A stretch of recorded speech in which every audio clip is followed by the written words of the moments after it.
Assalamualaikum teman-teman semuanya. Pernah nggak kalian naik angkot yang penuh banget sampai susah napas?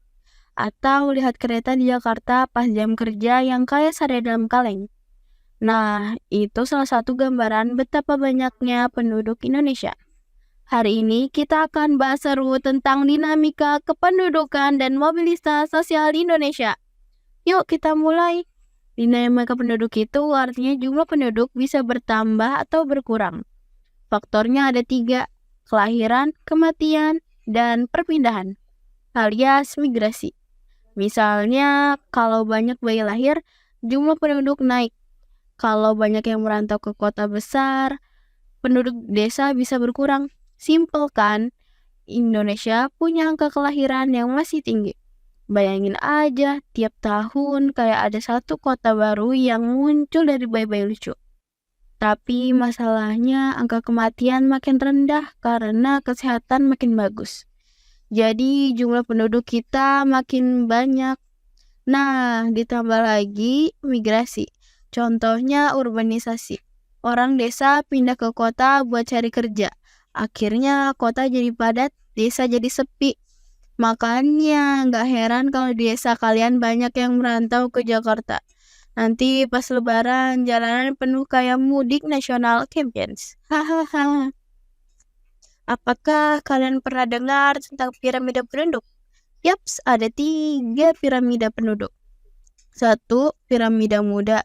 Dihuni banyak anak muda kayak di Indonesia. Piramida dewasa seimbang kayak Amerika.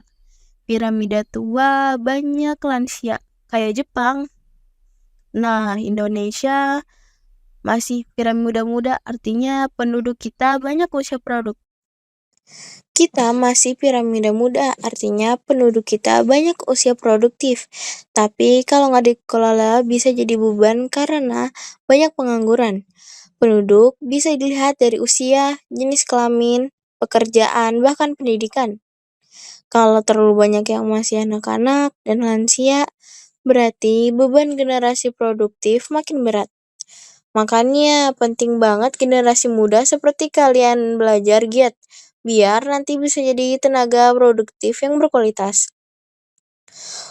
Kalau penduduk terus bertambah, masalahnya banyak, pengangguran, urbanisasi, kemiskinan, kualitas hidup turun, contohnya kota besar macet, banjir, susah cari kerja, tapi jangan dipermisi dulu.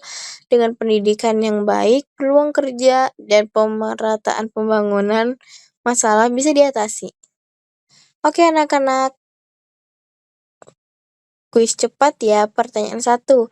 Apa 3 faktor yang memengaruhi dinamika penduduk? Pertanyaan kedua, piramida penduduk Indonesia termasuk jenis apa? Pertanyaan ketiga, sebutkan 1 dampak dari urbanisasi yang berlebihan.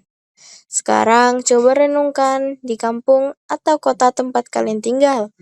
Apa yang paling terasa akibat pertumbuhan penduduk? Apakah susah cari kerja atau masalah kesempatan baru muncul? Ingat, kalian adalah generasi yang sangat menentukan kualitas penduduk Indonesia di masa depan. Jadi, ayo belajar dengan sungguh-sungguh. Jadi anak-anak, belajar dinamika penduduk itu bukan sekadar hafalan, tapi tentang masa depan kita bersama. Ingat, Indonesia itu besar, bukan hanya karena jumlah penduduknya, tapi karena semangat generasi.